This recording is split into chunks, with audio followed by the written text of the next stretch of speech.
Influence today isn't just about power or money. It's also about language. Words shape how we see the world, who we trust, and who we fear. Good evening, my name is Maia Mazurkiewicz, and welcome to the Anatomy of Disinformation. In Asia today, China and India are increasingly competing not just in markets, but in narratives. And if democracy begins with words, we have to ask what happens when its vocabulary is slowly rewritten.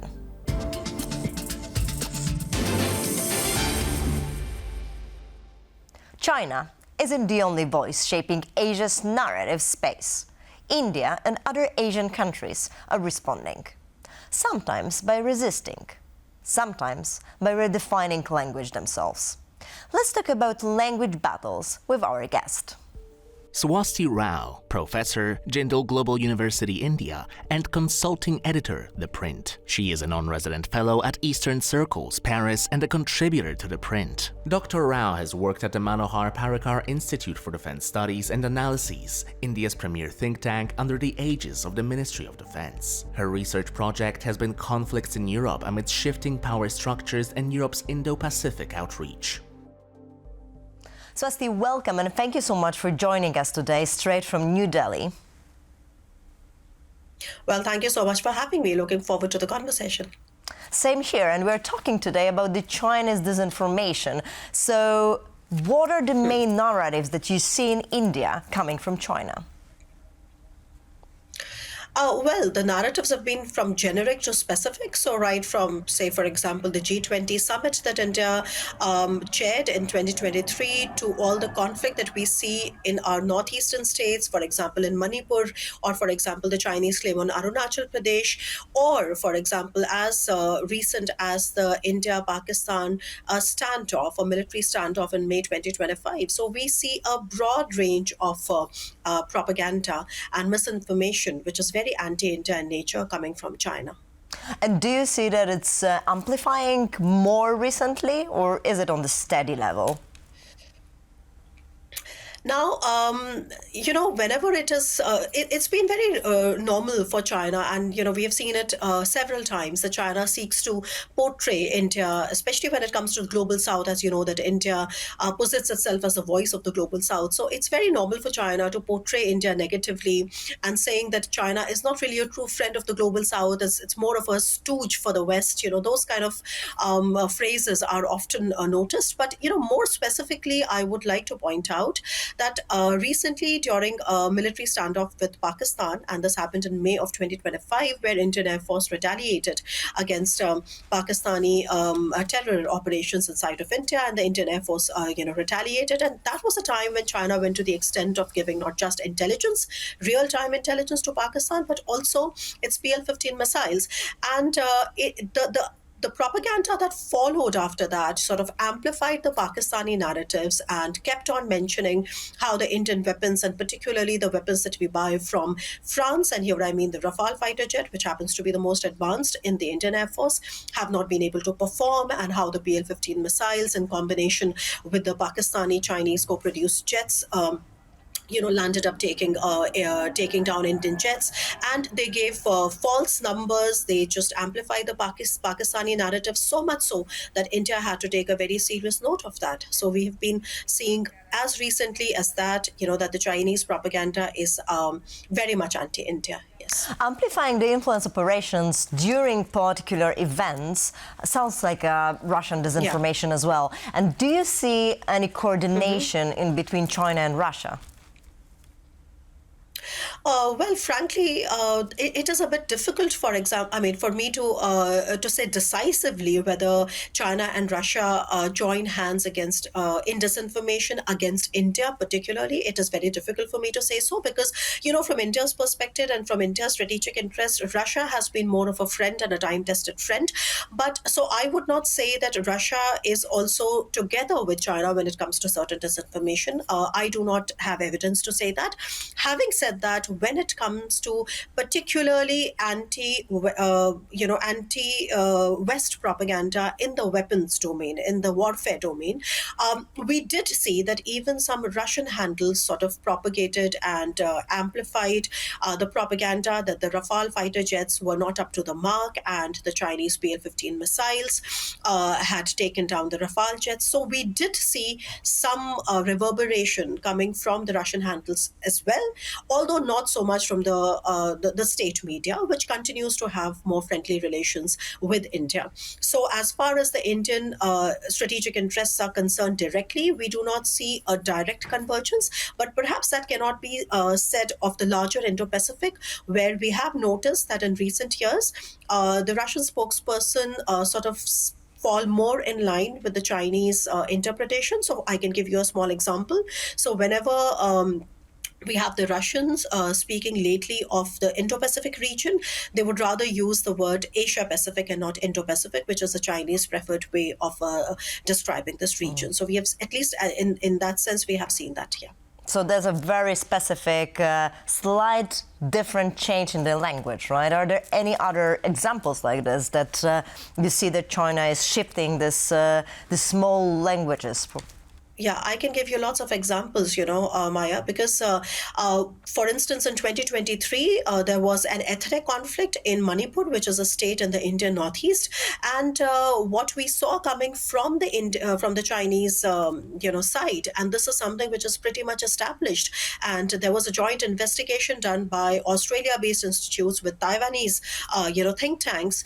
And they did talk about how there was a coordinated social media campaign which was seeking, again, to amplify these social tensions in Manipur, and they criticized the Indian government, particularly the ruling party, which is the Bharatiya Janata Party, and its policies. And they kept on saying how, Prime Minister Modi has sort of failed India. They kept on coming out with language such as there is a little China in India that holds the 6-star red flag, does not speak Hindi, refuses to marry Indians. So these are the exact language and the phrases that were used by these handles, which were absolutely anti-India. So what I'm trying to, hereby tell you is that misinformation from China and China-based handles is something which has been pretty much a constant in India. Wherever we see tensions, wherever we see vulnerabilities, they are always amplified in a manner which is anti-India. So much so that we saw it all the way until, last year.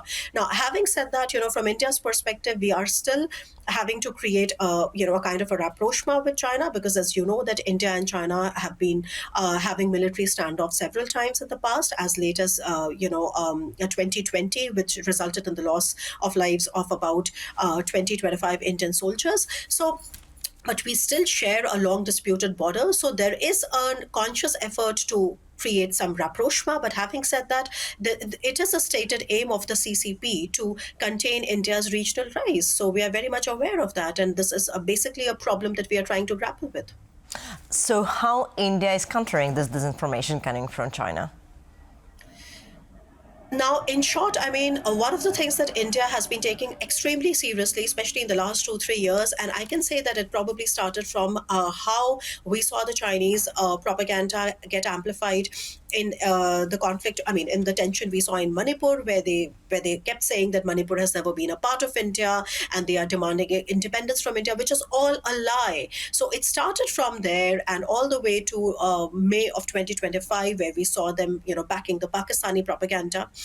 Indian government has, cracked down in several ways. We have identified certain social media handles. The Indian government has suspended those handles. We have also created several fact-check missions from the Indian government that have come in very useful, because this is how we are learning along the way, because India anyway has been at the receiving end of a lot of cyber attacks from China, but when propaganda gets added to it, it becomes very difficult. And let's remember that we are dealing with China, where influence operations has been one of the major tools that China uses to extend its influence. Okay, and this actually covers a whole range of actors. So from most benign public diplomacy to also more malign methods, you will see all shades. So pretty much the same applies to India, and we are developing tools as we're going ahead, but it's certainly very difficult. We're trying to educate our social media users to be more careful and to fact check.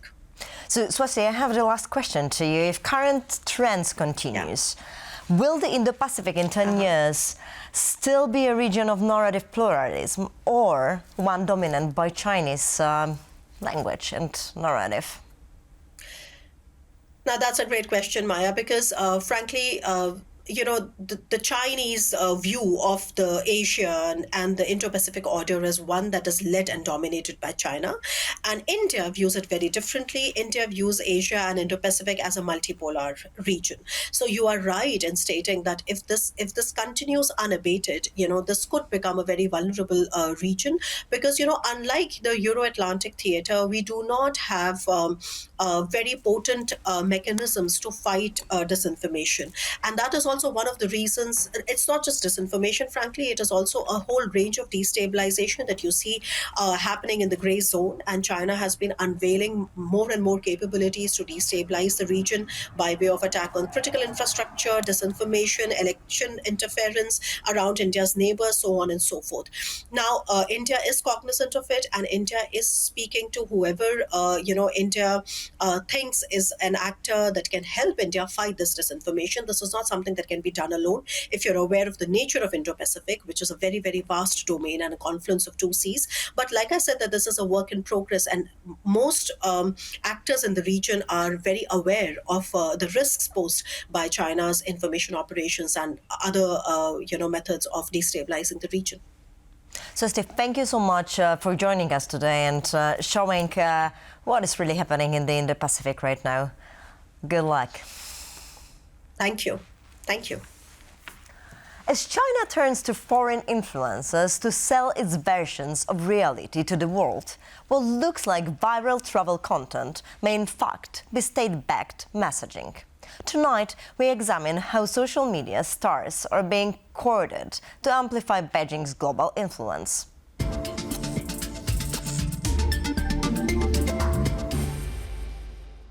This is Sins in China. When YouTube megastar iShowSpeed livestreamed his trip to China, millions watched as he marveled at dancing robots, triple-fold phones, and futuristic cities. A new phase in China's global influence campaign, one built not on state TV, but social media stars, is emerging. How the hell did y'all find? China's Communist Youth League is now openly inviting influencers under 35, with more than 300,000 followers, on all expenses reimbursed trips across major Chinese cities. China's approach to handling the corrupt and biased narrative spread by Western media has been nothing short of strategic brilliance. Whereas, of course, we can have those official channels, that is like embassy channels, channels affiliated with, let's say, China Media Group, and they, I would say, employ more traditional methods of putting that PRC messaging. But then you also have to adapt and create an opportunity for newer, I would say, probably more successful methods, and one of them, that is the influencers and the whole media landscape that is built around promoting such content and promoting such channels. This city is now home to over 35 million people, making it the most populated city in the entire world. We have to notice that those influencers, that those materials that they prepare, this is not non-professional, typical, oh, I just went to travel kind of content. It's very well thought. It's on a usually very high technical level. They have proper equipment. They are usually found in specific places. So they travel to places that are, we could say, a little bit controversial, that is perhaps to Tibet, to Xinjiang, somewhere where normal tourists, such as us, if we went to China tomorrow, let's say, we would not have full access to all of those places. With a lot of those influencers, there is no political agenda being given openly to the audience. So that's why you're just watching a nice video about a person traveling in China, and as a typical user of TikTok, let's say, I don't think you're asking yourself too many questions like where did that person get the money to travel, or whatever their reasons are for for creating those videos, for creating that messaging. It's, well, not for us to judge, but, well, they do get profits from repeating certain narratives that just so happen that they're exact same narratives that we hear from the publicity department of the CCP. While the West is still struggling with 3G and 4G that barely loads a web page, China has already taken it to the next level. 5G in China isn't big news anymore.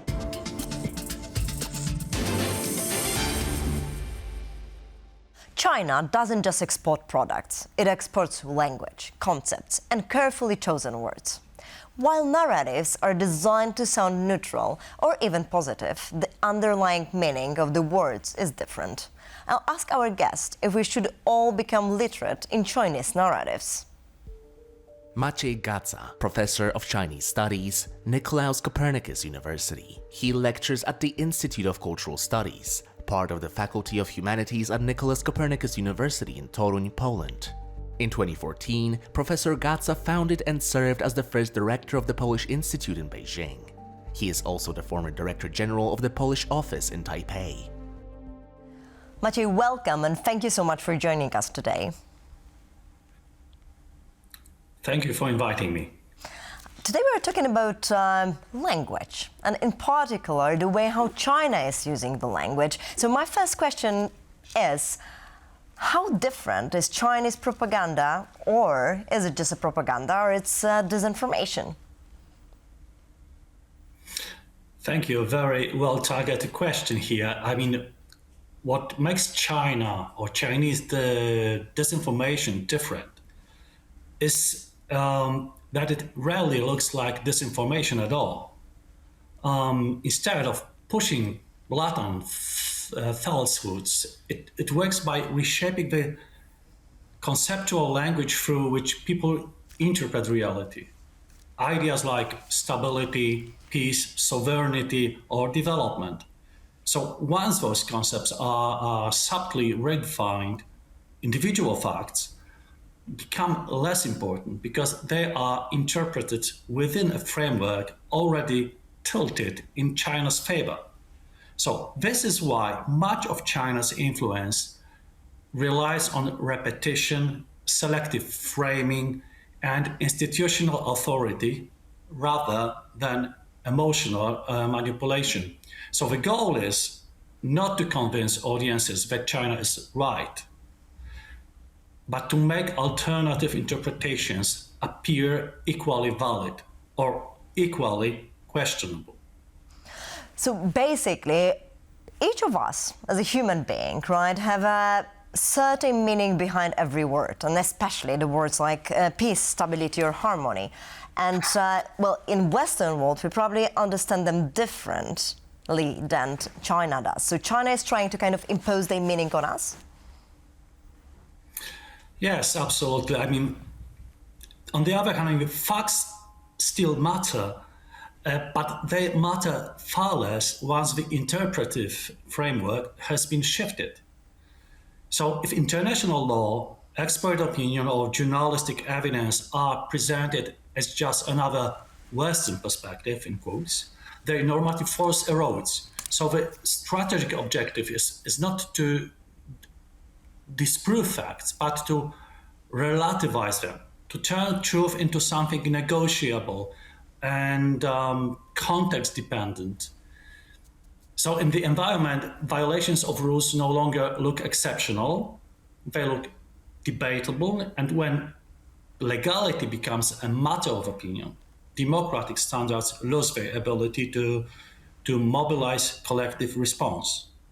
So for example, there is the slogan, you don't have to choose between China and the West. That's exactly telling what you've said, right? And yes. And it's working on how the social media currently are also being developed. So how do you feel China's disinformation as well is different in the Western world and in the Indo-Pacific region?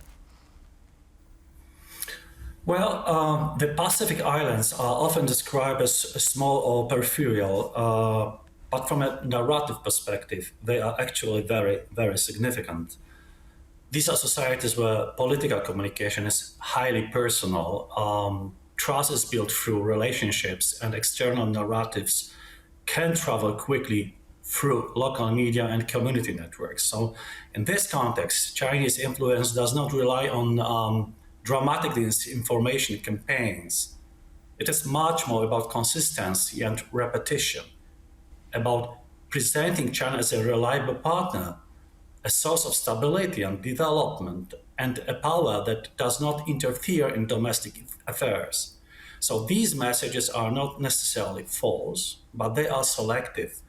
And over time, they shape how choices and alternatives are perceived. So what makes this particularly important is that in smaller societies, narratives often spread faster than institutional responses. So that is why resilience in the Pacific cannot be built solely through counter messaging from outside, like we do in Europe. It has to involve local voices, local media, and local understandings of legitimacy. So otherwise, even well-intentioned responses risk being seen as external pressure rather than support. And what is needed is as a narrative resilience. So the ability of societies to recognize when meanings are being subtly shifted, not just when facts are distorted. And do you feel it's already existing? Well, I can give one example. So this long-term investment in media literacy, trusted local journalism, or any civic confidence,